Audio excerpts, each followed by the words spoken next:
just like the amazing tricks you just saw, the Crusade's grant process is even more incredible. Every year, members of the Crusade's advisory panel review hundreds, and I mean hundreds of grant applications, helping decide how your donations support our children and families across Kentucky and Indiana. Now, this panel of interdenominational clergy volunteers and gives us careful thought and attention to every request that comes before them. I've seen the process. There are so many different organizations that are looking for money, and when it comes down to it, it's this clergy who has the task, the very hard decision to make out of that 15-minute pitch from each organization on whether or not they're able to give money, and then by how much.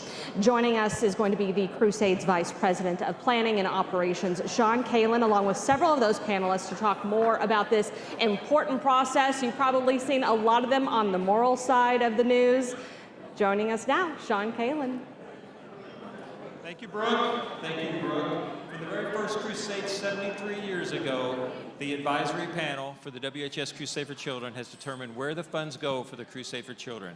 Every penny raised is brought before this panel of ministers. They've spent over 200 hours this past February and March hearing grants requests from over 245 agencies. We'll get to some of that in a minute.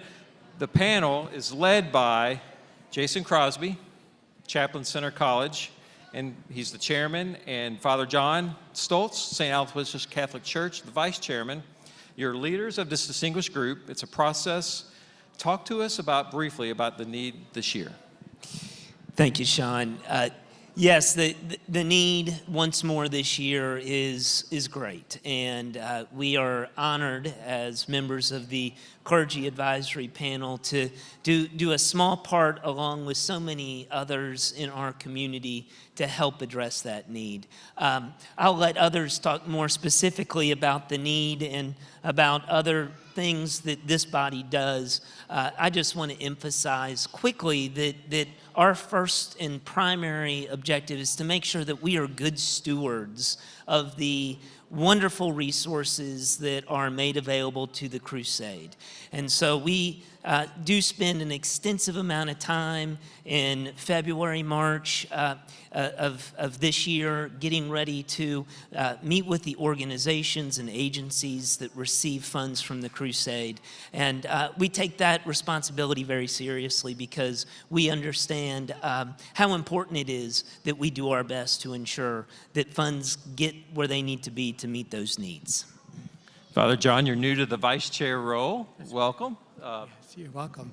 Yes, and so of the meetings that we had, in our ministers in groups of 3 had about 245 meetings with the different agencies where they made their presentation. The total amount of requests was over $14 million. And because of that, we have to do the work of being stewards and trying to whittle down that amount of money, and so that's a just remuneration, and but it also tells us the need and a call for your generosity to support the Crusade and to support the good and worthy work that many agencies do to serve children in our area. Thank you, Father John. So, Father Joe, you're the senior member of this panel, and you're taking a couple steps back. You're chairman for a long time. You were chairman of the board of the directors for the Crusade for Children for many years. So tell us what it's like to hear directly from these agencies.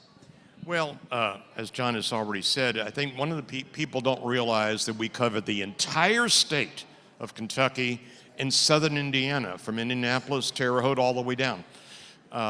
One of the things that strikes me as we've all worked in recent years is trying to really look at some of the small agencies in the very poor counties, especially Appalachia, Western Kentucky. There's a lot of good work going on that nobody knows about, and hearing their stories sometimes and then trying to help them. But even, I think it's Rockcastle County, this little county in Appalachia brought in something like $16,000 to the Crusade last year. That's a poor county.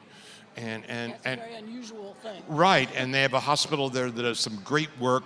And we try to send money back to them as much as possible. But it's the little ones. I mean, we always have the big hospitals here in Louisville, and they're important. But it's the little guys that are very important. The same question for you, Galia. Okay. What it's like to have to deal with hearing from the organizations is wonderful. I mean, it's just, especially if they've been partners with Crusade over the years and seeing all, they come and tell us how much we've changed children's lives, and it's amazing. But as Father Stoltz said, we had over $14 million worth of requests. Every year I say, this is the year we're going to hit 6 million in. So prove me right this year. But the hardest thing in the world is to read all these really compelling, almost all of them really deserve more money. I would like to give a full grant to almost everyone. But I mean, we can't do that. 6 million does not go into 14 million. So it's hard work, but we count on you to be our partners in this, in making every single county in Kentucky and southern Indiana just a place where children are cherished to the best of our ability. Thank you, Galia. Rabbi Stan Miles, your 30th year with the Crusade this year. Yes, congratulations, and thank you for everything. We have some new eyeballs on the Crusade Variety Show, benefits show tonight, with a new TV partner, WLKY. Is airing us on their MeTV. Thank you, WLKY, for doing this. What would you say to the potential new eyeballs, the new donors out there tonight? Why should they give to the Crusade? The first thing I want to say to the new folks, welcome. From the bottom of our hearts, welcome. And you have a unique opportunity. In my tradition, we say that if a person saves one life, it is as if they have saved an entire world. Who knows where your donation will go? Who knows the lives that it will save or definitely enhance? So please give to the Crusade, and thank you. Thank you for being here. Thank you for listening. Thank you for helping. Thank you, Rabbi Stan.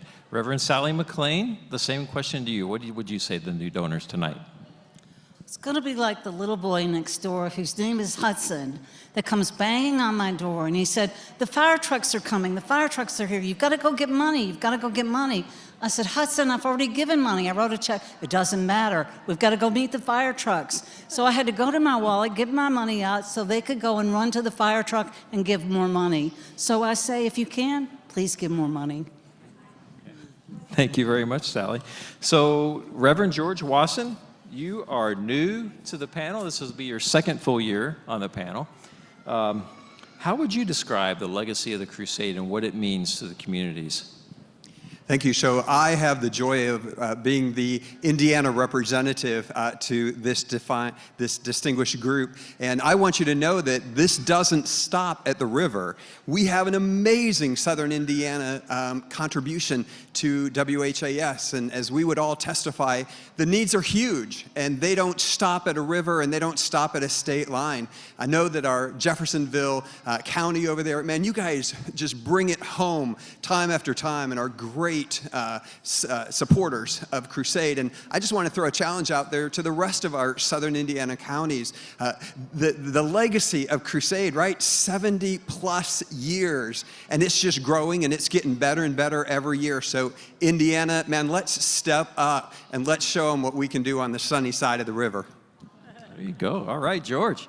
And Reverend Michelle Penix, our newest member on the panel, your first go-around with the grant hearings this year. Talk to us a little bit about that and the legacy of the Crusade and what it means to you.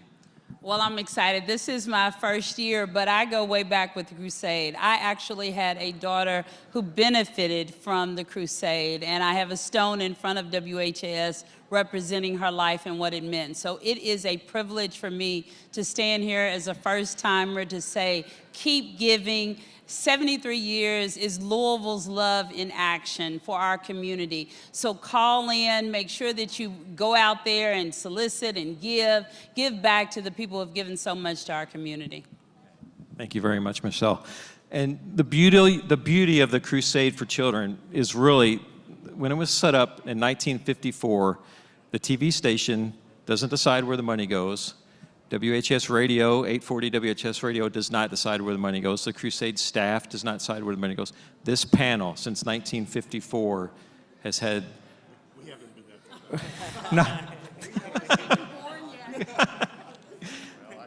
Other members, including members of this panel since 1954, has listened to every grant hearing to determine where the money goes. And it's a beautiful thing. So thank you very much. And as a reminder, you can also hear this group every week on Moral Side of the News. We're on WHS television at 5:30 a.m. Sunday mornings and News Radio 840 WHAS at 6 a.m. and across the iHeart family of radio stations as well on Sunday mornings. And before we get away today, we have some important business to do. Thank you, Allie. This is my daughter, Allie. So tonight, we have a treat for you in the overnight hours of the Crusade for Children. Steve Kirklander is our host for that, and he has a special sit-down interview with some Louisville Cardinal legends. Van Vance, the voice of the Cardinals during their championship runs, of course, but Milt Wagner, Daryl Griffith, Mike Grosso, all-time greats for the University of Louisville. This jersey, a practice jersey, was donated to us. And we're like, hey, what are we going to do with this? Let's auction it off in the overnight hours of the Crusade. So coming up tonight at about 11:50, sit down, tune in, watch Van Vance and some Louisville greats talk for about 40 minutes what it was like to win the 1980 and 1986 national championships, and take a chance and bid on this practice jersey. There's a live auction. You can tune in, you can call the operator standing by right now, and you can also scan the QR code and you can bid on this practice jersey. I think the opening bid was $250 a few minutes ago, so go in there and take care of that. Brooke and Terry, from the Kelly Noop balcony, I toss it back to you. Well, we appreciate that immensely at the Kelly Noop balcony. I didn't even realize that we had named that for Kelly up there. That is awesome.